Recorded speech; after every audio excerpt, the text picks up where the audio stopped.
Graças a paz, queridos, amém? Já tenho mais tempo aqui na igreja do que fora da igreja, irmãos. Amém? São as coisas tremendas de Deus. Quando eu crescer eu quero ser igual o pastor Diego, entendeu? Acho que eu não vou dar conta não, que ele é alto demais, irmãos. Bem, vamos curvar as nossas cabeças, vamos apresentar esse momento em oração.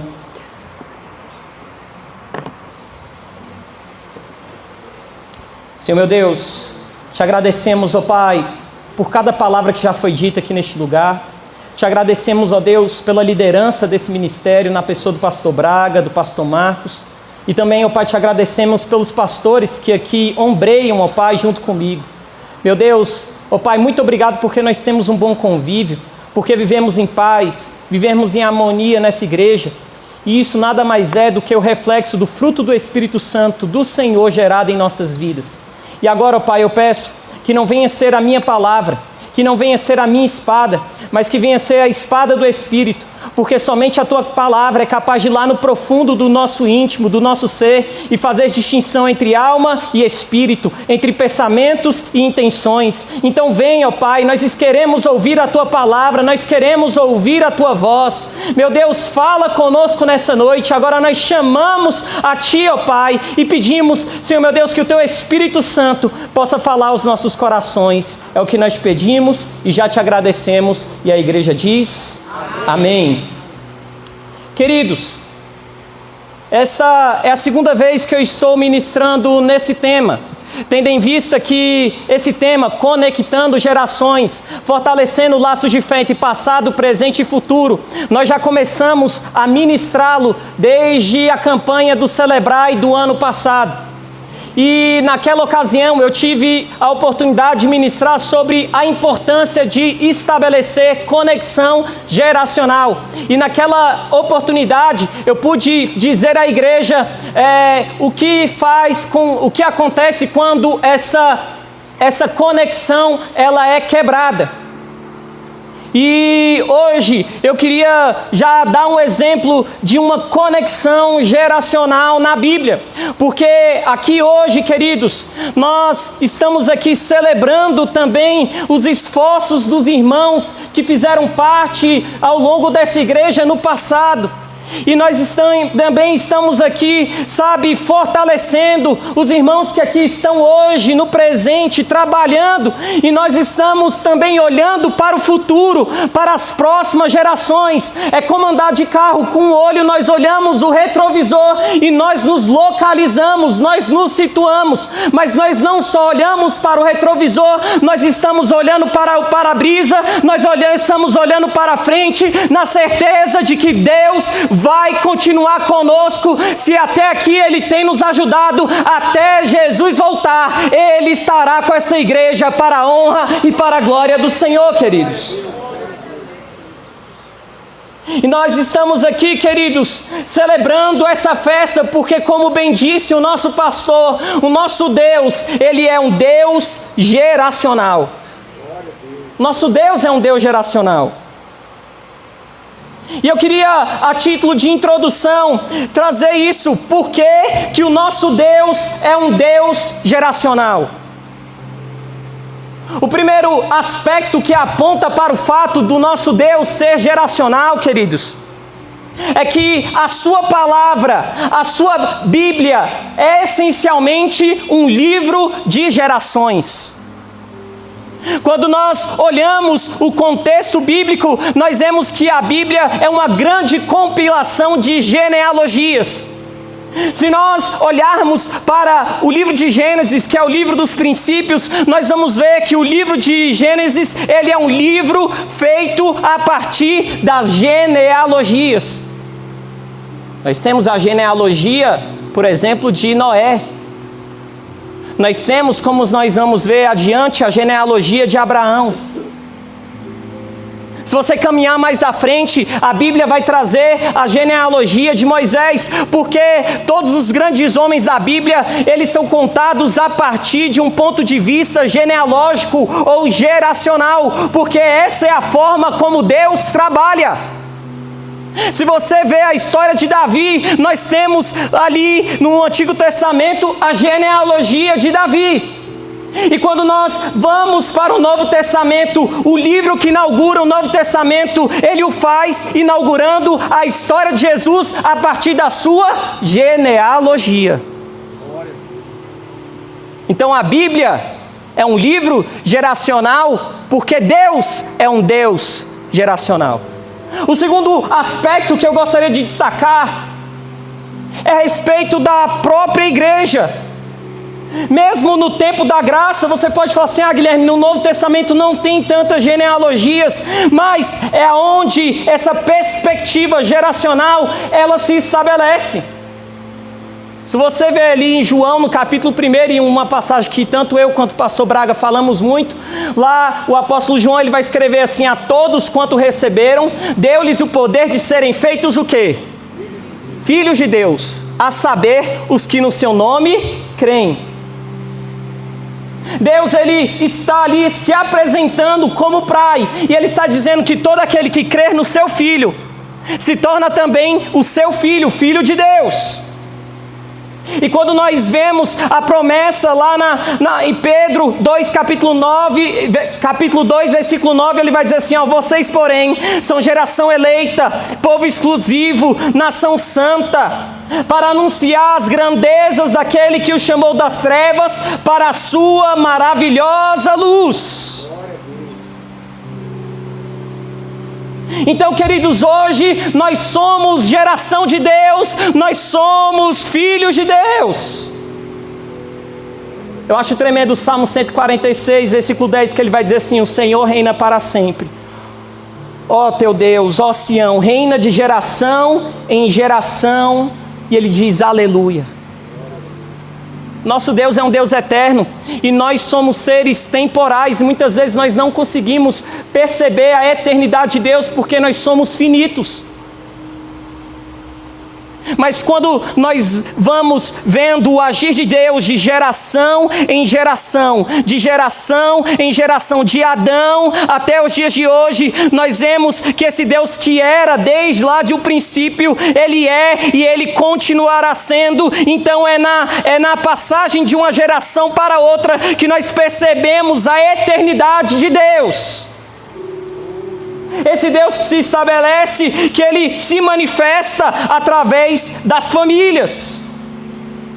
E o que é uma igreja? Uma igreja é uma grande família, uma grande comunidade, queridos. Somos perfeitos? Não somos. Mas qual família que é perfeita? Mas nós estamos aqui há 20 anos para crescermos juntos, chorarmos juntos.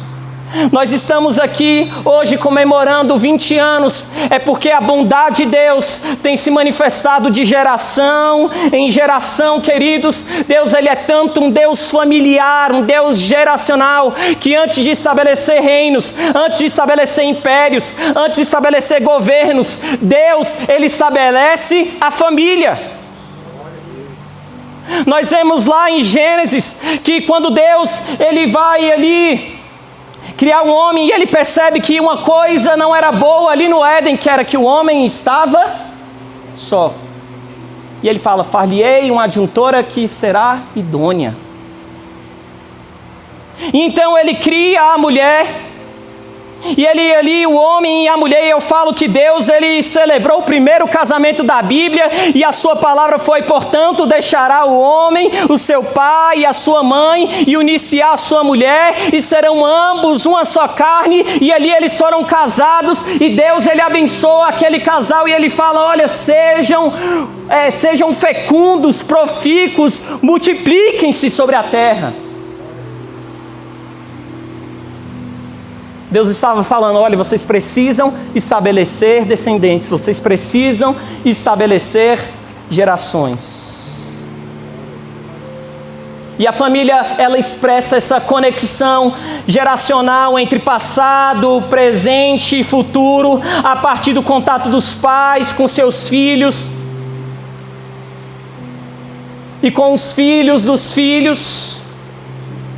Passado, presente e futuro, conectados por um laço não só de sangue, mas também por um laço de amor, de respeito e de fé, queridos.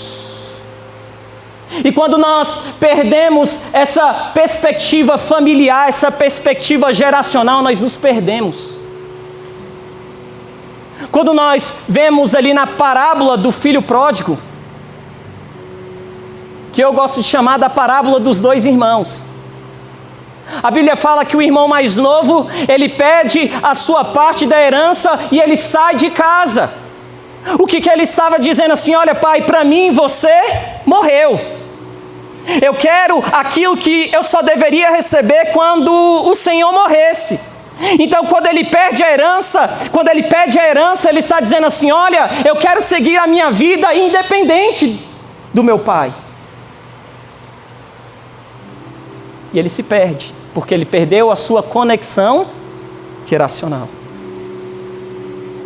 E de repente ele volta e o pai está lá o aguardando de braços abertos.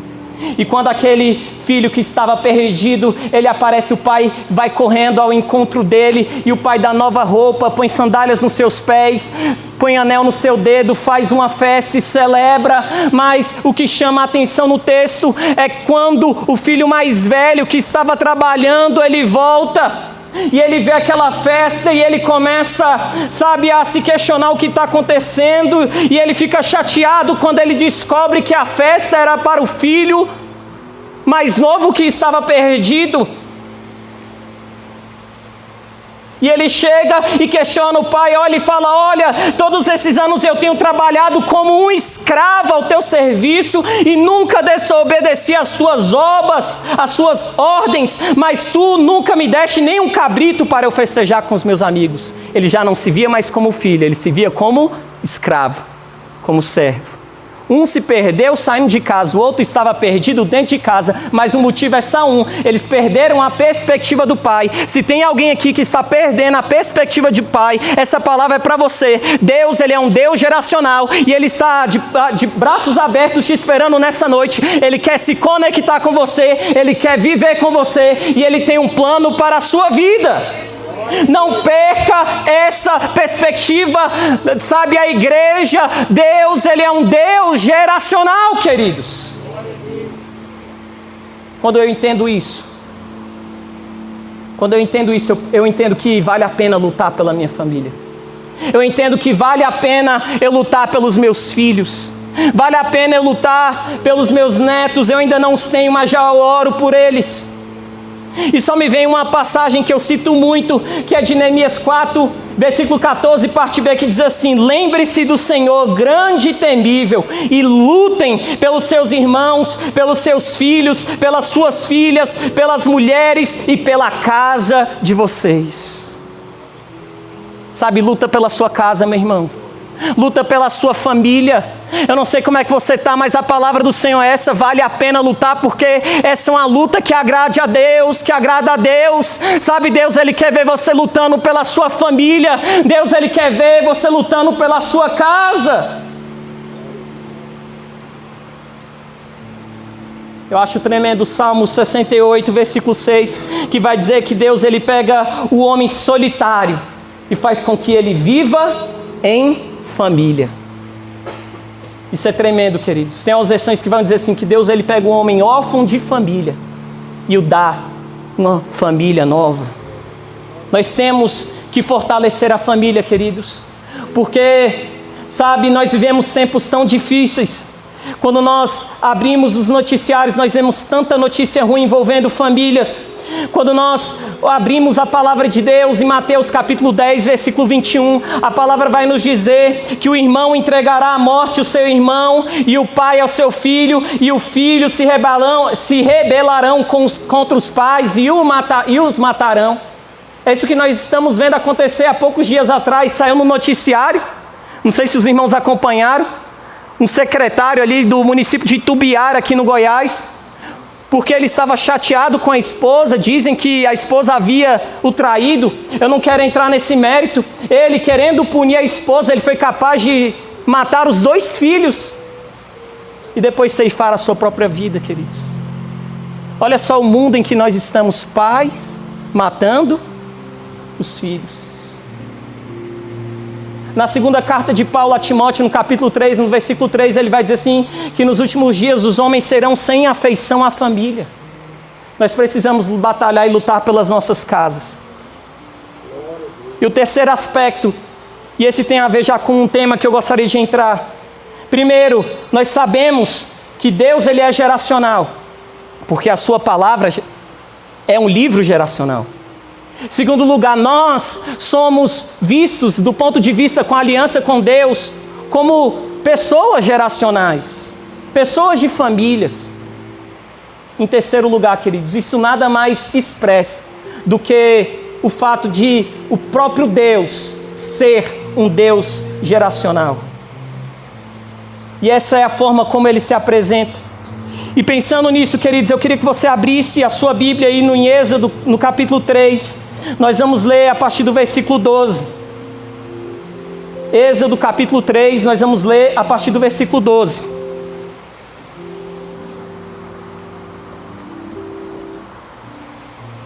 E vai dizer assim, versículo 12. Ontem nós ficamos no versículo 1 de Êxodo.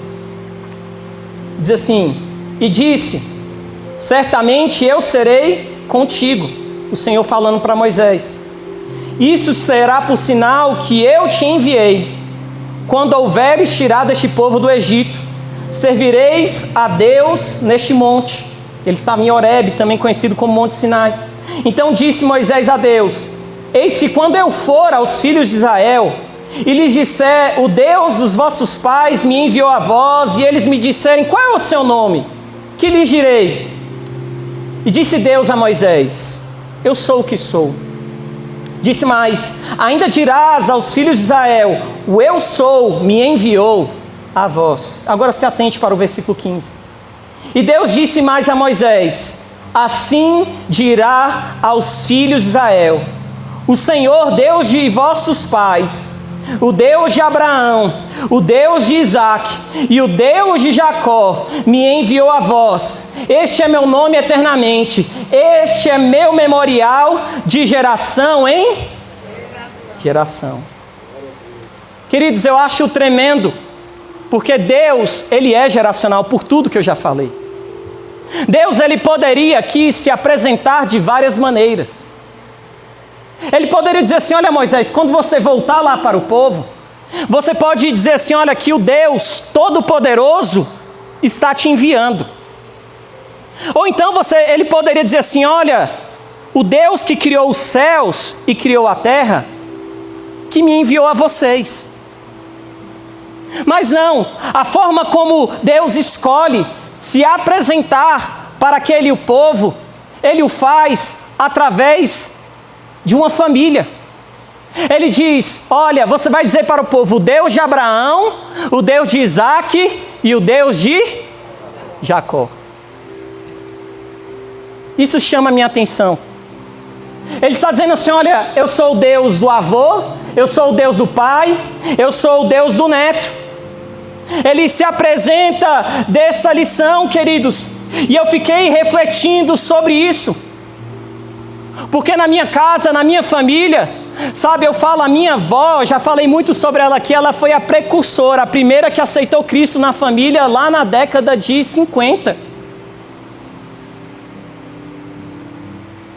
E, sabe, Deus é o Deus dela, o Deus da Dalgisa, e foi o Deus do meu pai, do Léo, e agora é o Deus do Guilherme. E eu quero que, sabe, o Senhor seja o Deus do Theo, o Deus do Augusto, e o Deus do filho do Theo, e o Deus do Augusto, e lá na frente, quando se passarem gerações, o Senhor vai se apresentar e falar assim, olha, eu fui o Deus do Guilherme, olha, eu fui o Deus do seu pai, ele andou na minha presença. Essa é a maneira como Deus, ele quer se expressar através da sua casa, através da sua família. Essa é a maneira como Deus escolheu, sabe, se apresentar. O Deus da Heloísa, o Deus do Eric, o Deus do filho do Eric. Essa é a forma como Deus vai se expressar, queridos. Isso chamou a minha atenção e eu comecei a refletir a respeito do que esses 3 homens fizeram para que Deus, se apresentasse a partir da aliança com a qual Deus havia, estabelecido com eles. E eu pude extrair algumas lições, as quais eu gostaria de compartilhar com a igreja nesse momento. A primeira lição que eu vejo é que tanto Abraão, quanto Isaac, quanto Jacó, cada um deles tiveram que enfrentar desafios. Eu estava estudando a vida desses homens e eu percebi que eles tiveram desafios iguais. E eu acho tremendo porque a Bíblia ela tem um compromisso com a verdade.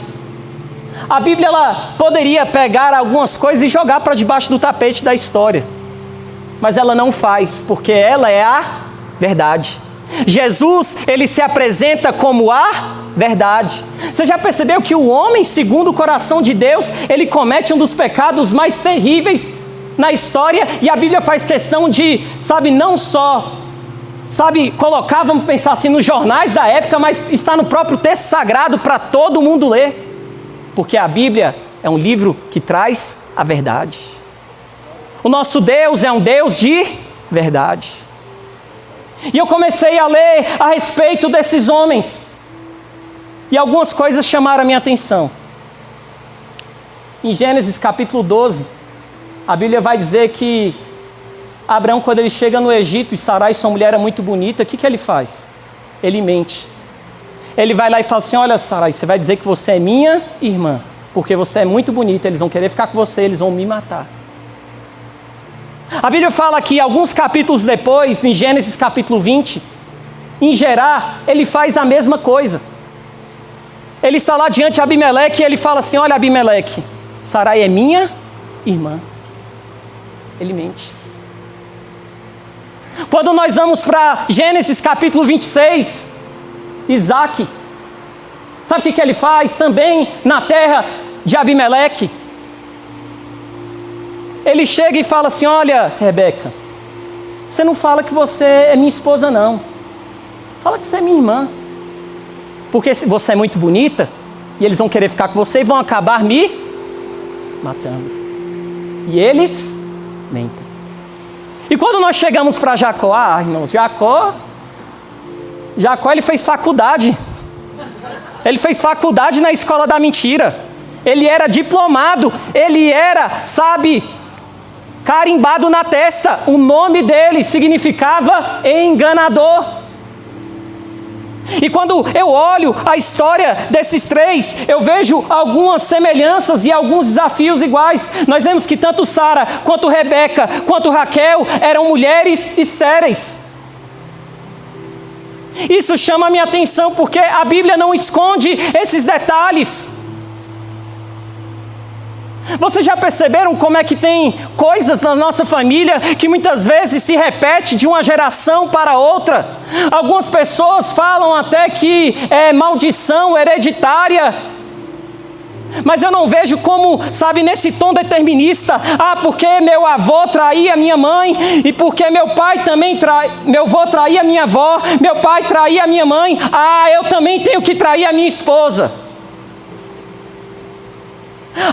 Porque na minha família, aqui é uma bagunça, ninguém consegue se estabelecer financeiramente, isso vem desde a época do meu avô, passou pelos meus pais, e agora eu estou vivendo isso. Mas eu quero te dizer, queridos, para toda linhagem mentirosa, Deus tem um vale de Jaboque. Deus tem um momento em que Ele redime a família e Ele muda. Ele não estava só tratando só com a vida de Jacó, e Deus muda a história. Deus dá um novo nome. Deus, Ele quer fazer com que você redima a sua família, a sua casa. Aí você fala assim: pastor Guilherme, tem coisas na minha família que estão se repetindo.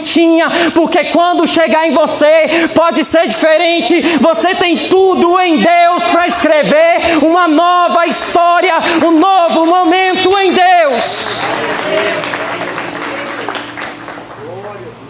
Eu vi que eles tiveram desafios iguais, mas também cada um teve os seus desafios. Quando eu vejo Abraão, Uma das maiores provas que ele teve que passar foi a prova do tempo. Ele recebe a promessa de Deus quando ele tinha 75 anos de idade.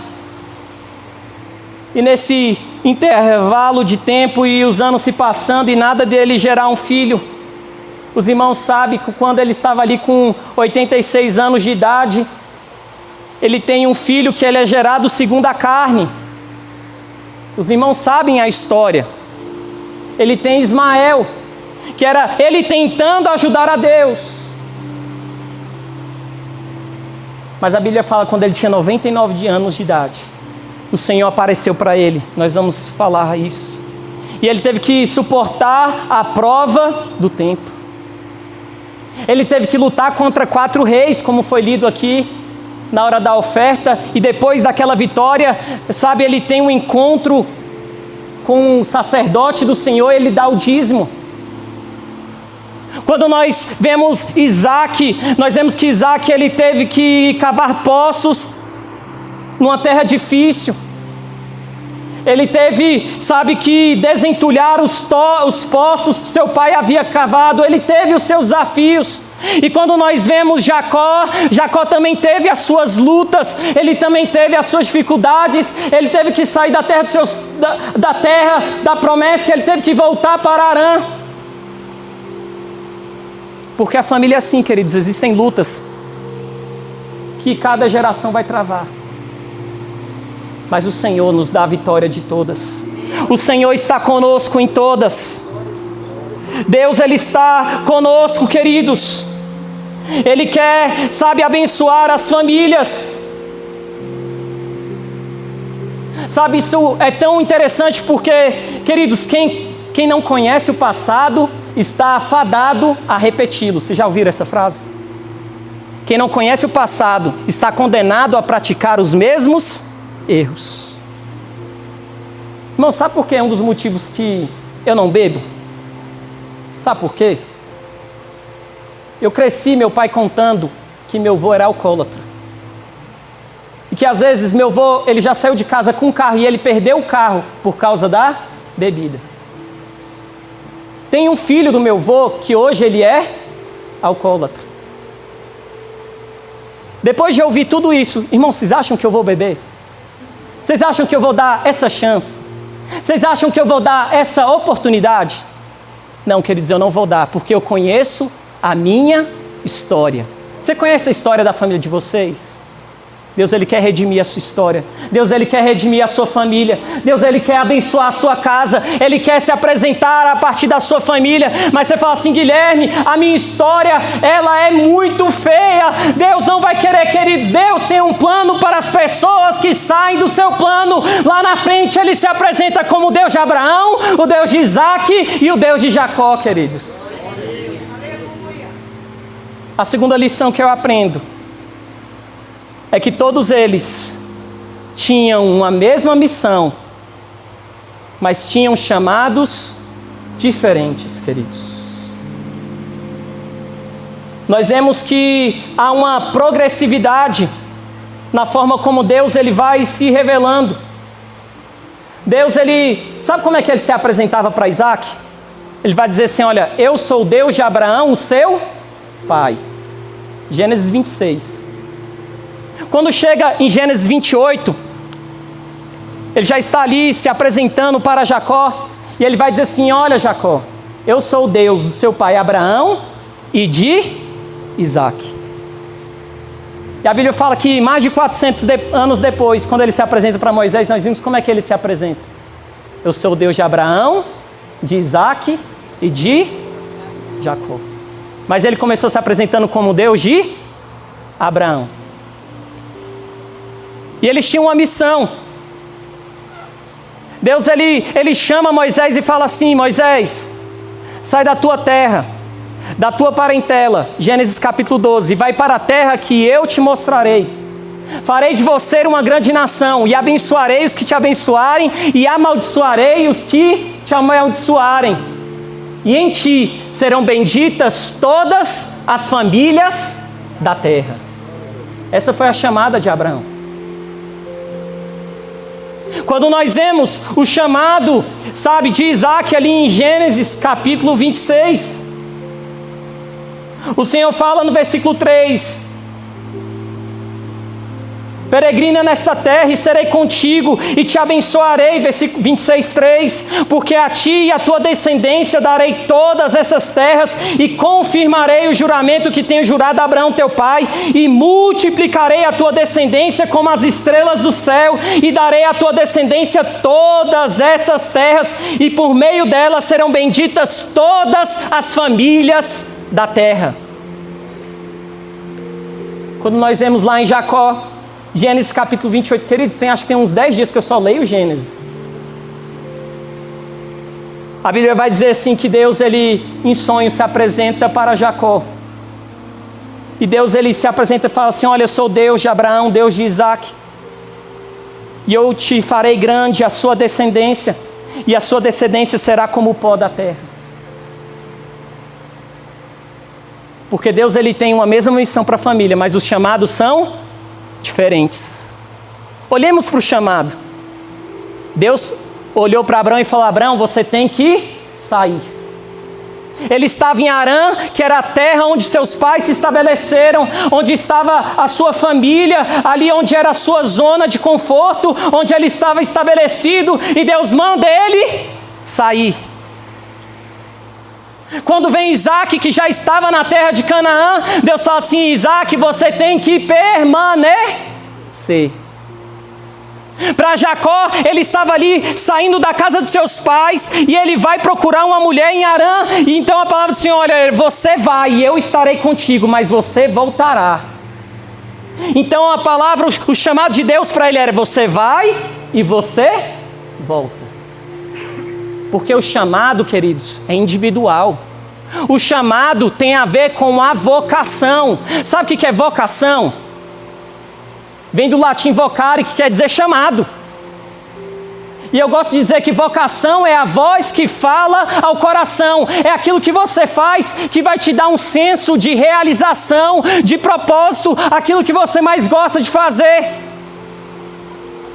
E talvez tem gente que está aqui e fala assim: olha, o meu chamado é ser, sabe, é servir dentro da igreja, ser um pastor. Amém, queridos, glória a Deus. E às vezes você vê o seu filho e você está tentando empurrar nele, goela abaixo, o seu chamado, mas Deus pode ter um outro chamado para ele. Queridos, eu sou pastor, meus filhos estão aí.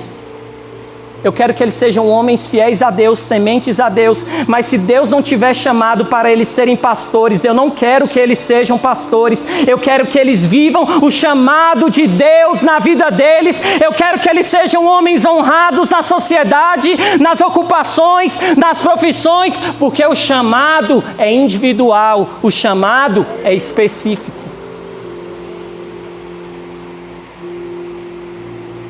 Mas a missão é a mesma. Deus fala para Abraão: em ti serão benditas todas as famílias. Deus fala para Isaac: em ti serão benditas todas as nações da terra. Deus fala para Jacó: em ti serão benditas todas as famílias da terra. Nós entendemos que isso nada mais é do que a revelação de Cristo. De Cristo é aquele descendente de Abraão, que a partir dele todas as famílias que no seu nome creem serão abençoadas. Então o que ele está falando assim: olha, o chamado é individual. O Senhor, ele vai dizer qual é o chamado de cada um. Mas a missão é a mesma. Sabe qual é a missão da nossa família, da nossa casa? É abençoar. A nossa missão, sabe qual é? É a mesma. É revelar o nome de Cristo Jesus. É levar o nome de Cristo Jesus. É através da nossa casa nós vamos portar o nome de Cristo Jesus, e aonde nós estivermos, nós vamos levar nessa missão o nome do Senhor Jesus Cristo. Queridos, que a sua casa, a sua família, você possa, sabe, levar o nome de Cristo através da sua, sabe, do contato, do convívio com seus filhos, e que você possa propagar o seu nome na nossa sociedade. Isso é tremendo. Terceiro lugar, e eu já estou encerrando. Cada geração teve que construir as suas próprias experiências com Deus.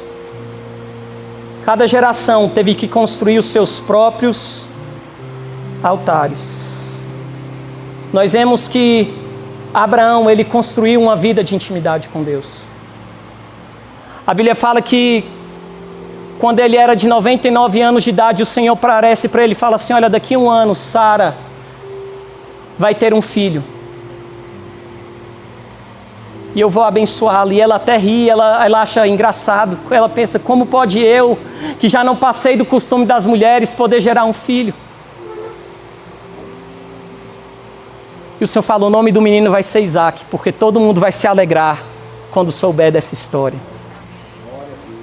Mas eu acho tremendo, queridos, que ao longo da sua vida, a Bíblia vai dizer que pelo menos em 3 oportunidades, Jacó ele vai construindo os seus altares. E de repente, quando chega em Gênesis capítulo 22, o Senhor chega para Abraão e fala assim: Abraão, sabe o teu filho? O filho da promessa? O teu único filho? O filho a quem tu amas? Sim, Senhor, eu amo meu filho Isaac. Você vai sacrificá-lo para mim. E a Bíblia fala que Abraão pegou o menino Isaac e levou-o para o sacrifício.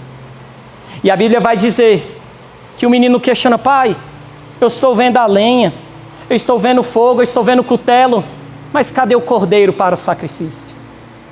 E o Senhor fala: Deus proverá para si o cordeiro. E a Bíblia fala que naquele momento, quando ele iria sacrificar Isaac, a Bíblia fala que o anjo do Senhor aparece e fala: não sacrifique um menino, porque eu já sei que tu me amas, eu sei que tu me obedeces, eu sei que tudo que eu lhe pedi, você vai fazer. Eu sou mais importante do que Isaac na sua vida. E ali ele teve uma experiência com Deus. E a Bíblia fala que ele adora o Senhor, ele sacrifica o Senhor, porque Abraão ele teve as suas experiências. Quando eu vejo Isaac, queridos, a Bíblia vai dizer que Isaac na terra de Gerar, a Bíblia diz que o Senhor o abençoou tanto que ele gerou a 100 por 1. Isso começa a incomodar os moradores daquela terra, preste atenção. E eles começam a querer atrapalhar a vida de Isaac. Eles começam a entulhar os poços que Abraão havia cavado. E ele começa a desentulhar os poços, e toda vez que ele achava um poço, aí vinham os moradores, os filisteus, e falavam assim: olha, esse poço é meu. E a Bíblia fala que ele teve coragem em Deus para continuar naquela terra, porque a ordem de Deus para Isaac qual era? Era permanecer. E ele permaneceu e ele continuou cavando poços. E a Bíblia fala que ele achou um poço e o Senhor o abençoou. E a Bíblia falou e apareceu para ele mais uma vez. E a Bíblia fala que naquele lugar ele edificou um altar ao Senhor. Jacó, queridos, Jacó teve experiências tremendas com Deus. A Bíblia fala quando ele estava fugindo da casa dos seus pais, porque seu irmão o estava perseguindo. O Senhor o dá um sono. E o Senhor revela a promessa que o Senhor tinha para a vida dele. E naquele lugar, ele constrói um altar e ele chama aquele altar de Betel, casa de Deus. E quando o Senhor vai mudar o nome dele, o Senhor encontra com ele no Val de Jaboque, e lá o Senhor tem uma experiência com ele, e ele constrói um segundo altar na casa do Senhor. Sabe o que eu aprendo com isso? Meu pai teve experiências com Deus. Meu pai, ele conta que após a morte da mãe dele, ele ficou muito chateado, triste, normal. Só que ele transferiu a chateação que ele tinha para Deus. E ele fala que estava numa reunião de oração na igreja. E ele conta que ele estava sentado assim no último banco, ele e o irmão dele extremamente decepcionados com Deus, porque tinham levado a mãe dele e a mãe era muito nova. Se achando injustiçados porque Deus havia levado a mãe deles. E a Bíblia fala que o pastor estava pregando, e de repente o pastor para e fala assim: olha, eu conheço a tua dor, eu sei o que você está passando, e nessa noite eu renovo a tua vida. E meu pai fala que estava ali tentando se esconder no último banco da igreja, e o Espírito Santo tomou a vida dele, e ele fala que ele sentiu a presença de Deus de uma forma tão tremenda, que ele disse que não conseguia ficar parado, tamanha era a manifestação da presença de Deus. E eu escutei essa história, mas eu aprendi, queridos, Deus, Ele tem só filhos. Deus, Ele não tem netos. Vou repetir, Deus, Ele não tem. Eu como filho de crente, queridos, não, eu sou filho de Deus. Queridos, eu já vivi experiências com Deus. Eu vou chegar para o Theo e vou falar assim: Theo, meu filho, teve um dia que eu estava estudando sobre os dons do Espírito, fiquei a semana toda, e eu fiquei estudando, lendo, e eu ia para o metrô ouvindo áudio de pregação e voltava, e fiquei, a semana toda eu fiquei assim, estudando, e eu fiquei clamando a Deus: Senhor, eu quero viver isso na minha vida, e eu comecei a estudar aquilo, e quando chegou na sexta-feira eu ia pregar lá numa vigília, lá na nossa congregação até então do Penorte. Queridos, eu nunca senti o que eu senti naquele dia. Sabe quando você tem certeza que Deus vai fazer? Eu queria que desse 10 horas da noite, porque era quando ia começar a vigília, e dava 8 horas da noite e não dava 10 horas. Minha vontade era de sair correndo, e ir para aquele lugar, e chegar naquele lugar, queridos. Eu lembro que a gente passou no aniversário antes de um jovem da igreja, e quando deu a hora, nós chegamos lá naquele lugar, queridos. Foi uma atmosfera tremenda. Eu lembro que eu e o Tatá, os irmãos lembram aqui do Tatá, e pode perguntar para ele isso. Queridos, nós sentimos tão grande a presença de Deus naquele lugar, foi um agir de Deus tão grande. Porque eu tenho que viver as minhas, eu tenho que construir os meus altares.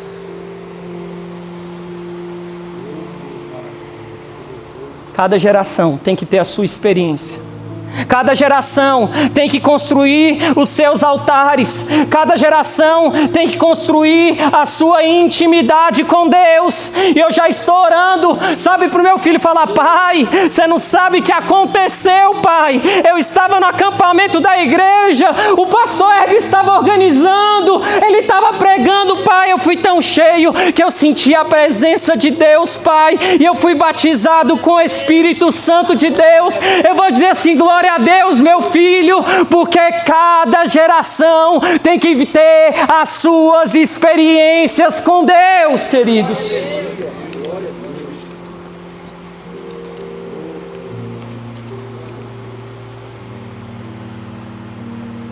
Aleluias. Eu já estou concluindo, queridos. Quando nós olhamos a história de Abraão, Isaac e Jacó, é uma história longa, são muitos detalhes, queridos. Mas uma coisa me chama a atenção. Foi uma história que foi construída a partir da fé. Fé de que Deus é Deus. Deus falou: Abraão, sai da tua terra. Ele saiu. Falou para Isaac: Isaac, você vai permanecer. E ele permaneceu. Falou para Jacó: você vai e você volta. Ele foi e ele voltou. Queridos, eles andavam na fé, na crença de que o Senhor estava no controle das suas vidas. Tem uma geração que recebe a promessa. Tem uma geração que se conecta à promessa e a transmite para a próxima geração. E tem uma geração que a desfruta. Abraão teve um filho. Isaac teve 2 filhos. Mas Jacó teve 12 filhos. Quem sabe você é o Abraão da tua casa e o primeiro, aquele que recebe a promessa. Ou então você é o Isaac, você é o elo geracional entre a geração que começou e a próxima geração. Ou então você é o Jacó como eu, queridos, que já vim, de uma geração da minha avó que passou pelo meu pai e hoje eu estou aqui, queridos, continuando esse legado. Mas nós temos que entender que isso vai acontecer a partir da fé. E eu já estou encerrando. Olha só o que diz Hebreus capítulo 11. Pela fé, Abraão, sendo chamado, obedeceu, indo para um lugar que havia de receber por herança, e saiu sem saber para onde ia. Pela fé, habitou na terra da promessa, como em terras alheias, morando em cabanas com Isaque e Jacó, herdeiros com ele da mesma promessa. Versículo 17, pela fé, de Hebreus 11. Ofereceu Abraão a Isaque, quando foi provado, sim, aquele que receber as promessas, recebeu o seu unigênito. Sendo-lhe dito, em Isaque será chamada a tua descendência. Considerou que Deus era poderoso para até dentre os mortos o ressuscitar. E daí também em figura ele o recobrou. Pela fé, eu acho tremendo isso, queridos, guarde isso. Pela fé Isaque abençoou Jacó e Esaú, no tocante às coisas futuras. E pela fé, Jacó, próximo da morte, abençoou cada um dos seus filhos e adorou encostado à ponta do seu cajado. Pela fé, queridos. A conexão geracional, ela se estabelece a partir de laços de fé. E pela fé nós vamos abençoar as nossas casas hoje. Você pode ficar de pé? Pela fé eu vou abençoar o Theo. Pela fé eu vou abençoar o Augusto.